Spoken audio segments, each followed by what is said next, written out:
Evangelho, quinta-feira da terceira semana do tempo pascal. O Senhor esteja convosco, Ele está no meio de nós. Proclamação do Evangelho de Jesus Cristo segundo São João. Glória a vós, Senhor. Naquele tempo disse Jesus à multidão: Ninguém pode vir a mim, se o Pai que me enviou não o atrai. E eu o ressuscitarei no último dia. Está escrito nos profetas: todos serão discípulos de Deus. Ora, todo aquele que escutou o Pai e por ele foi instruído, vem a mim. Não que alguém já tenha visto o Pai. Só aquele que vem de junto de Deus viu o Pai. Em verdade vos digo, quem crê possui a vida eterna. Eu sou o pão da vida. Os vossos pais comeram o maná no deserto e, no entanto, morreram. Eis aqui o pão que desce do céu. Quem dele come nunca morrerá. Eu sou o pão vivo descido do céu. Quem comer deste pão viverá eternamente. E o pão que eu darei é a minha carne dada para a vida do mundo. Palavra da salvação. Glória a vós, Senhor. Quinta-feira da terceira semana do tempo pascal, em nome do Pai, do Filho e do Espírito Santo. Amém. Queridos irmãos e irmãs, a Santa Liturgia nos dá a graça de continuarmos com o 6º capítulo do Evangelho de São João, o discurso de Jesus sobre o pão da vida. E as palavras que hoje o Evangelho nos traz são de profunda beleza e significado para todos nós. Jesus diz àqueles que estão em interlocução com ele, nesse caso, o texto vai nos dizer que os judeus murmuravam a respeito de Jesus, e Jesus então, vendo a murmuração deles, diz: não murmureis em vossos corações, não murmureis entre vós. Ninguém pode vir a mim se o Pai que me enviou não o atrair. Aqui a gente já começa com algo de extraordinária beleza. Se você conheceu o nome de Jesus, quando ainda era pequenino, foi batizado, obviamente não deve se lembrar disso, mas se a sua família e a sua casa conhecia o nome de Jesus e você foi ensinado na fé, se depois de grande, mais uma vez, você se aproximou do Senhor e o Senhor se aproximou de você e hoje você caminha unido à fé da Igreja, participando dos sacramentos, com uma devoção firme à Virgem Maria, aos santos e anjos, meu irmão, minha irmã, não tenha dúvidas. O Pai te atrai constantemente para junto de seu Filho. Como Deus te ama. Como Deus onipotente pensa você e sua família constantemente. E quando pensamos que à nossa volta, em nossa sociedade, não tem um único homem ou mulher que não conheça o nome de Jesus ou que não tenha recebido de alguma forma um sinal a respeito do Senhor, ou seja, a quem lhe seja falado sobre o nome de Jesus, o anúncio de alguma forma do ensinamento de Jesus, o contato com a Igreja e com a vida de Deus presente na Igreja, bom, como o Senhor, de muitas formas e maneiras, cumpre essa palavra. Ninguém pode vir a mim se o Pai que me enviou não o atrair. Deus constantemente nos atrai para junto de si, nos atrai para junto de seu Filho. Constantemente Deus pensa cada um de nós e nos quer unidos a Jesus. Olha aí, pronto, está aqui. Está apresentada a vontade de Deus para nós mais uma vez. Que nós possamos crer no nome do Senhor, como vimos esses dias, né? Possamos crer e, crendo, receber a vida eterna. Quem vê o Filho e nele crê, ouvimos isso no versículo 40, tem a vida eterna. Então, mais uma vez, estamos vendo de maneira categórica que o Senhor nos diz que o Pai nos atrai para junto dele, a fim de que nós possamos crer em Jesus e permanecer unidos a Ele. Por meio da fé, nos unimos a Cristo. Por meio da fé, escolhemos a palavra do Senhor. Por meio da fé, decidimos viver como Senhor e recebemos a força do Espírito Santo para cumprir tal verdade. Depois, Jesus ainda acrescenta uma afirmação muito significativa, que às vezes passa um pouco diluída diante de tantas palavras magníficas que nós ouvimos. Está escrito nos profetas, e ele faz referência tanto a Isaías quanto ao profeta Jeremias. E todos serão ensinados por Deus. Essa afirmação, que no Antigo Testamento vem nos textos do profeta Isaías, no capítulo 54, e depois no profeta Jeremias, no capítulo 31, elas marcam para nós que quando o Senhor falou aquilo mesmo. Como assim, Padre Fábio? Coisa engraçada que você está falando. Mas se ele falou, ele falou. Só que a gente às vezes lê com aquela ideia de que é uma imagem figurada, de que é uma forma de fazer perceber alguma coisa. Mas não, meu irmão. E todos serão ensinados por Deus, de fato. Eis que o Verbo se fez carne e habitou entre nós. Eis que o Filho de Deus nos ensinou, nos entregou a boa nova do Evangelho. E eis que o Espírito Santo de Deus, no seio da sua igreja, conduz a pregação do Evangelho.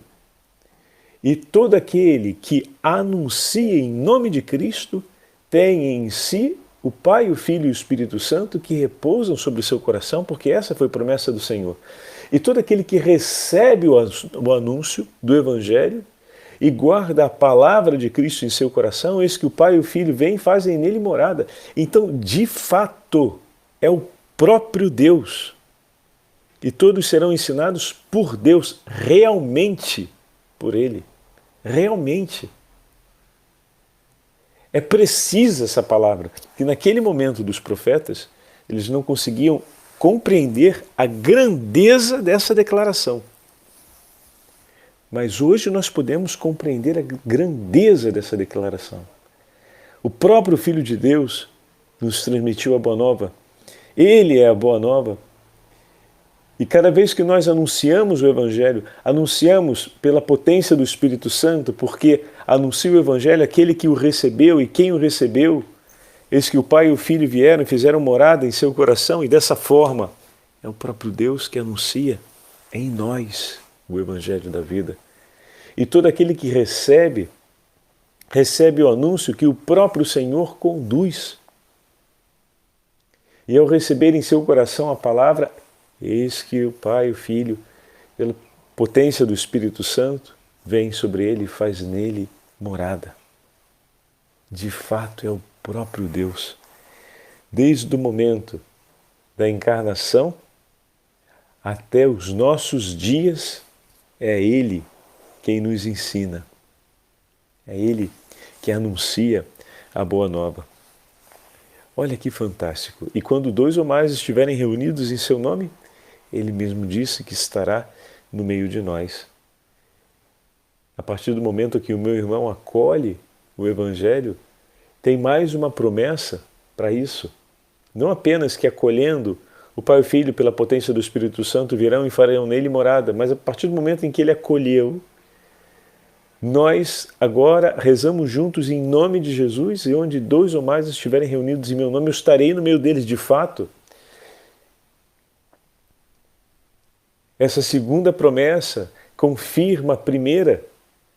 Se o coração está frágil na custódia da palavra, estarmos juntos em nome do Pai, do Filho e do Espírito Santo revigora essa presença de Deus, revigora esse poder de Deus em nós. Bendito seja o nome do Senhor, porque a comunhão da igreja leva cada um dos fiéis a perseverarem com mais vigor na fé, pois o Senhor está no meio de nós. Fantástico. E às vezes esse trechinho do versículo 45 passa muito rapidinho, porque a gente está diante de palavras que são realmente embriagantes na beleza e na profundidade do amor do Senhor por nós. Quem escuta o ensinamento do Pai e dele aprende, vem a mim. E assim Jesus mostra como Moisés e os profetas, como desde Abraão, todos aqueles que ouviram a voz do Pai, vieram até ele. Toda a Sagrada Escritura, como foi falada pelo próprio Senhor aos discípulos de Emaús, faz referência a ele e conduz a Cristo. E cada dia que meditamos a palavra de Deus, o Pai mais uma vez nos atrai e nos conduz a Jesus. A cada dia aumenta o nosso amor pelo nome de Jesus. A cada dia o nosso coração se dilata, se aquece ao ouvir os ensinamentos da palavra de Deus e dessa forma o nosso coração se decide por praticar a caridade, a hospitalidade. Estão lembrando aqui o paralelo com o último domingo? E dessa forma, no cumprimento do mandato da caridade próprio da vida evangélica, eis que vemos Jesus diante de nós e nos maravilhamos com o reconhecimento de sua presença, que se faz perene e constante na Eucaristia e também em cada um de nossos irmãos e irmãs necessitados, que esperam pela misericórdia. Depois, o Senhor continua falando: não que alguém tenha visto o Pai, só aquele que vem de junto de Deus viu o Pai. E aqui, Jesus mais uma vez se apresenta como aquele que vem de junto do Senhor. E logo em seguida, uma afirmação solene. Em verdade vos digo, aquele que crê tem a vida eterna. E mais uma vez essa frase vem repetida no discurso do 6º capítulo. São João insiste intensamente sobre esse elemento. Crer para ter a vida eterna. Todo aquele que crê tem a vida eterna. Crer no nome de Jesus é o passo a ser dado por todos aqueles que foram alcançados pela Boa Nova. E depois Jesus solenemente continua declarando: eu sou o pão da vida. E aqui faz o paralelo direto e explícito em relação a Moisés. Vossos pais no deserto comeram o maná e morreram. Pois o maná, como falávamos ontem, foi um alimento que foi dado para esse tempo, um alimento corporal. Foi o símbolo, a imagem figurada de uma realidade muito maior, né? Assim como aqueles trabalharam, ou seja, fizeram todo aquele esforço do barco, de saber onde é que estava Jesus, de entrar nas barcas, de atravessar correndo para Cafarnaum para encontrar Jesus, porque queriam ter o pão da terra, ou seja, o pão para as necessidades deles de agora, para saciar a fome física. O Senhor então os leva a olhar e a desejar as realidades eternas e a darem-se o trabalho, ou seja, a empregar os esforços necessários, trabalharem para conquistar o pão da vida, a vida que o Senhor oferece. E agora Ele mesmo se apresenta como o pão da vida, o pão descido do céu, para que todo aquele que dele receba não pereça. Quem comer deste pão viverá eternamente. E Jesus ainda repete: o pão que eu darei é a minha carne para a vida do mundo. E aqui ele fala explicitamente da Eucaristia como nós a conhecemos, mas também fala sobre o sacrifício, a carne que será entregue, a carne que será dada, o corpo que será entregue, dado por cada um de nós. Não há Eucaristia sem o sacrifício da cruz, meus irmãos. Amar a Santa Eucaristia é amar a cruz do Senhor. Se dizemos que amamos a Eucaristia, mas não amamos a cruz de nosso Senhor, não estamos no caminho certo. Tem aqui ainda uma passagem enorme de conversão a ser feita, porque O corpo e o sangue do Senhor nos foi entregue através do seu sacrifício redentor.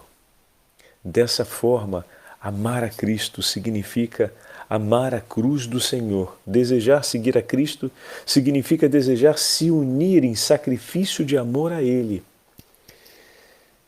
Madre Teresa de Calcutá, escrevendo uma carta a um dos sacerdotes que ela acompanhava, fazia uma vez uma referência a respeito disso.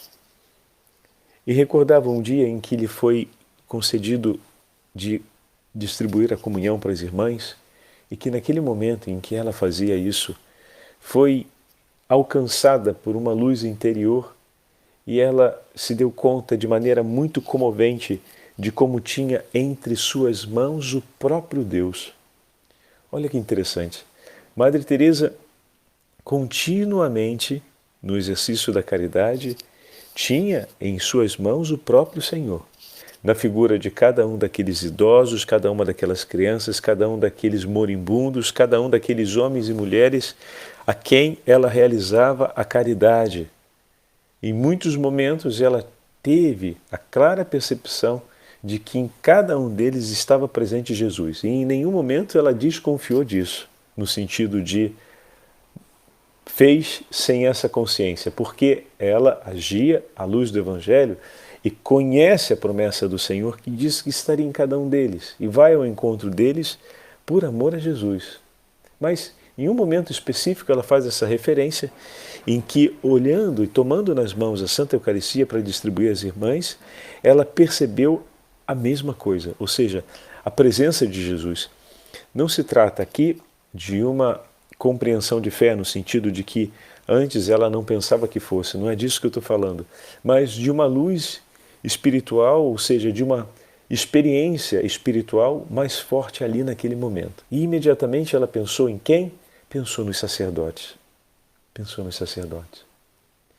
Que não apenas tem Jesus nas mãos, mas tem as mãos chagadas com Jesus. E ela vai escrever: que grande graça, meu irmão, tens tu de não apenas ter o teu Senhor nas mãos, mas ter as tuas mãos unidas às mãos do teu Senhor. Por ter as suas mãos nas mãos de nosso Senhor. E eis aqui uma grande verdade, um chamado para a gente poder sempre rezar pelos nossos sacerdotes, para que jamais falte para eles a clara consciência daquilo que ontem partilhávamos, que a vida sacerdotal se dá no sacrifício. Ao mesmo tempo, o sacerdote é aquele que oferece, mas é aquele que é vítima. O sacerdócio não será completo enquanto o sacerdote não tiver a consciência e a firme decisão, não apenas o propósito, mas a firme decisão, o que supõe já os passos e as atitudes em direção à firme decisão de entregar a sua vida pela salvação de seus irmãos e irmãs. Por isso, amar a cruz nos leva a amar a Eucaristia. Que o nosso amor pela cruz de nosso Senhor nos abra a essa verdade, que temos nas mãos o Senhor que nos foi entregue e que por Ele, com Ele, entregamos a nossa vida. Também nós queremos ser Eucaristia de Deus para o mundo, ação de graças de Deus para o mundo, porque escolhemos fazer da nossa vida sacrifício de amor pela salvação do mundo, juntos a Cristo crucificado. O Senhor esteja convosco, Ele está no meio de nós. Pela intercessão da Beatíssima Virgem Maria, Mãe do Bom Conselho, pela intercessão de São José, São Miguel Arcanjo e da Santa Mãe de Deus, abençoe-vos o Deus Todo-Poderoso, Pai, Filho e Espírito Santo. Amém.